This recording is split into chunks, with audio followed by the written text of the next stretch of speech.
Klan Baskerville, yang kini oleh dunia luar telah dikenal sebagai klan berserker, terkenal karena pendidikan keras yang diterapkan pada anak-anak mereka sejak lahir. Mereka mengikuti program edukasi lengkap, termasuk pelatihan fisik ekstrim seperti mendaki gunung untuk melatih stamina sejak usia dini. Mereka tidak diizinkan beristirahat kecuali pada waktu yang telah ditentukan. Tidur pun dilakukan di dekat mayat makhluk demonik atau bayi makhluk tersebut untuk membiasakan diri dengan lingkungan yang keras dan kejam.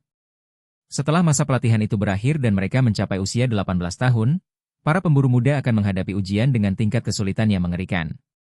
Inilah alasan klan Baskerville dijuluki sebagai klan berserker. Para pemburu muda kemudian dikumpulkan di Gunung Le Rouge et Lenoir, gunung yang dipenuhi makhluk demonik yang ditangkap di perbatasan wilayah mereka. Instruktur mereka adalah Pavlov van Baskerville, seekor anjing pemandu dari klan Baskerville.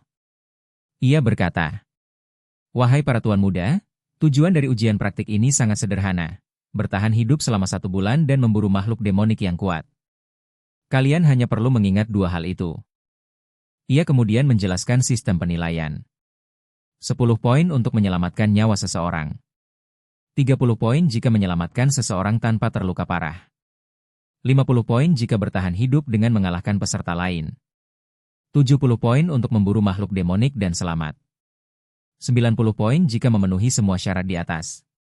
Rencana telah dibagikan ke masing-masing peserta. Mencuri rencana milik orang lain akan memberikan poin tambahan. 0 poin jika kalian terbunuh. Tidak ada cara untuk mendapatkan 100 poin. Ingatlah ajaran Tuan Hugo, jika kalian lengah, maka kematianlah akibatnya. Ia juga memperingatkan. Jangan keluar dari area yang telah dibatasi, karena di Gunung Le Rouge et Lenoir masih banyak area berbahaya yang belum dieksplorasi. Tetaplah di zona dengan makhluk yang sudah ditaklukkan. Anjing pemandu dan para ksatria penjaga akan menilai kalian secara diam-diam selama ujian berlangsung. Di tengah kerumunan, seorang anak berkata, "Bukankah dia yang pernah menyelam di sungai STX selama 7 menit? Katanya juga waktu bayi dia mencekik 2 ular berbisa sampai mati di ayunannya. Kau dengar? Dia juga dapat nilai sempurna di ujian tulis. Mari kita lihat apakah di ujian praktik ini dia juga sehebat itu." Fikir Van, salah satu peserta, berbicara dalam hati, "Gunung Le Rouge et Lenoir sudah lama aku tak kesini." Bel berbunyi, menandakan dimulainya ujian. "Saya harap kalian berhasil," ucap instruktur anjing pemandu. Fikir Van langsung berlari dan berkata, "Aku harus mengamankan lokasi strategis dulu. Ayo ke tempat yang kuketahui dari ujian tahun lalu." Peserta lain menimpali, "Tak ada aturan bahwa kita harus selamat sendirian."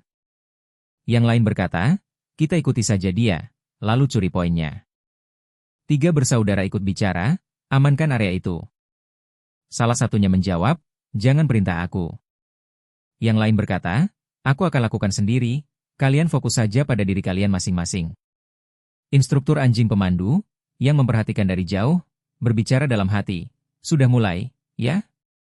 Ujian ini tidak menyarankan untuk saling membunuh. Memang tidak dilarang, tapi akan ada pengurangan poin jika melakukannya. Jadi semua akan berusaha keras untuk tidak membunuh satu sama lain secara langsung." Terlihat Fikir Van telah melewati area eksplorasi. Dari kejauhan, instruktur anjing pemandu terus mengawasinya dalam diam, berkata dalam hati, "Mau sejauh apa kau pergi, Tuan Muda Fikir Van?" Ia melanjutkan, "Dia adalah jenius yang menunjukkan kemampuan luar biasa sejak bayi. Aku ingin tahu apa yang akan ia lakukan di sini." Fikir Van berhenti, mengamati sekeliling, dan berkata, "Tanah ini cukup lunak. Disinilah aku akan menetap sementara. Mungkin sudah waktunya aku menikmati liburanku." "Liburan?" pikir sang anjing pemandu yang heran.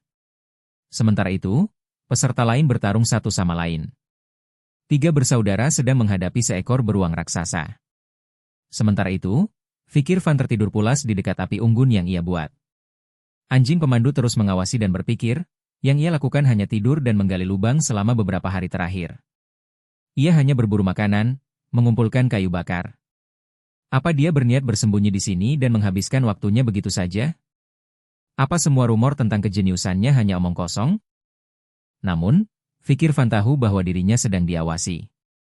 Saat ia menyadari bahwa sang anjing pemandu telah pergi, ia merasa bebas.